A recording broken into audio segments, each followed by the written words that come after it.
well, all is well with everyone. As I say each and every week, I hope everybody's families has remained safe throughout this entire process that we've been experiencing.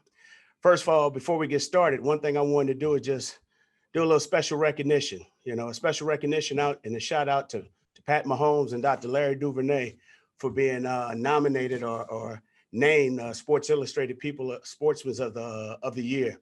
That is outstanding. Okay. On top of that, Travis Kelsey being nominated, all right, to represent us for the Walter Payton Award, as a nominee.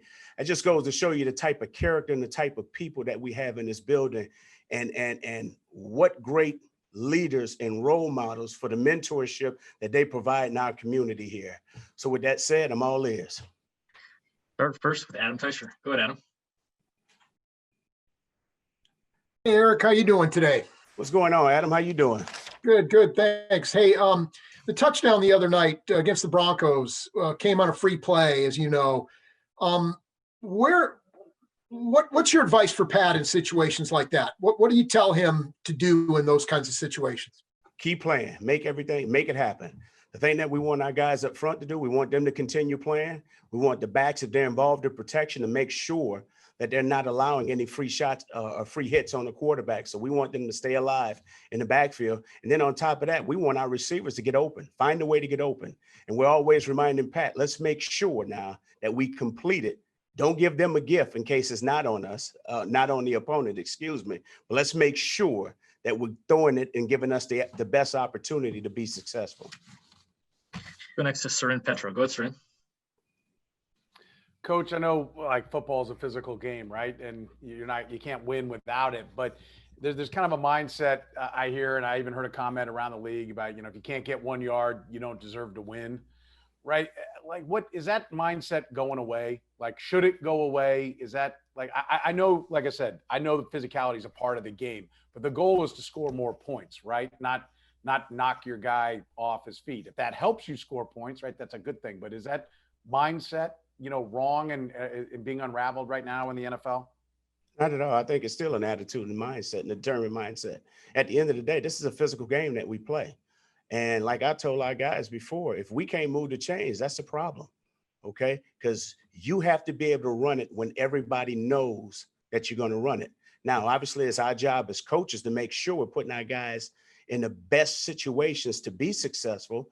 And sometimes we got to self-reflect and make sure that we're giving them the right scheme. But when it's all said and done with, it's about an attitude and a determined mindset to make sure that we can make it happen. We don't care.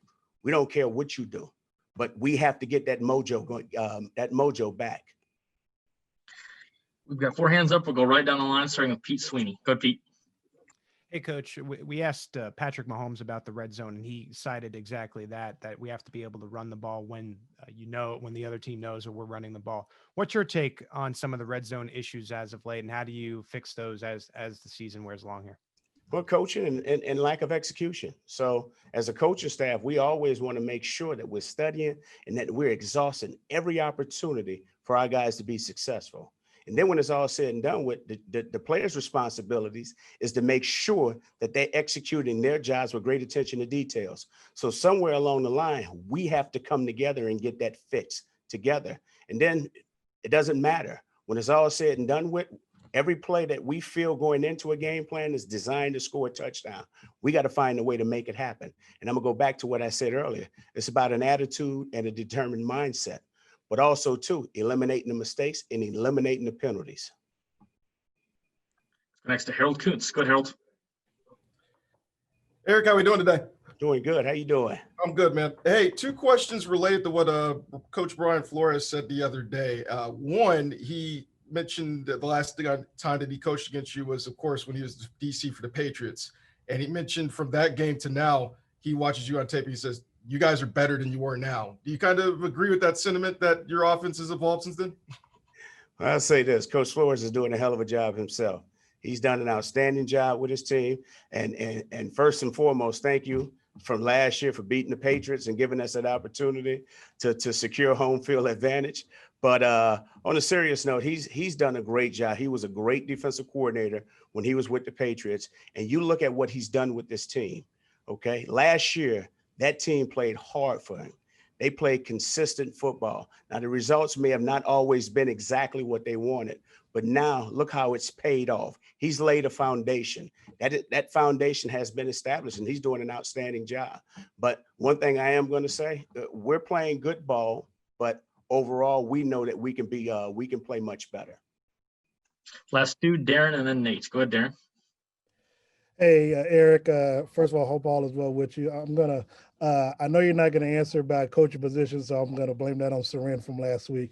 But I do want to ask, according to what Brian Flores says, if you're not a head coach soon, something is wrong with the system or what they have in place. What advice would you give other minority coaches who will be in your situation towards the end of the season? What advice would you give them about the interview process? And also, how does it feel to where you know that players such as Deshaun Watson from the Houston Texans, and then, of course, you got reports out of Atlanta that they want you as their head coach? Well, and here's the thing. It's nice to be mentioned, and trust me, it's an honor. But when it's all said and done with, the only advice I can give to anyone in this profession is to keep chopping wood. Work hard at what you do. Be the best at what you do and where you are, because that's the only thing that you can control. And when those opportunities are presented, just make sure that you're ready for that particular moment, and then you make the most of that defining moment and maximize that opportunity. Other than that, we rely upon what we do. I'm here where my feet are. It's time to get ready for the Miami Dolphins. We'll go last to Nate Taylor. Go ahead, Nate. Hey, EB, good to see you.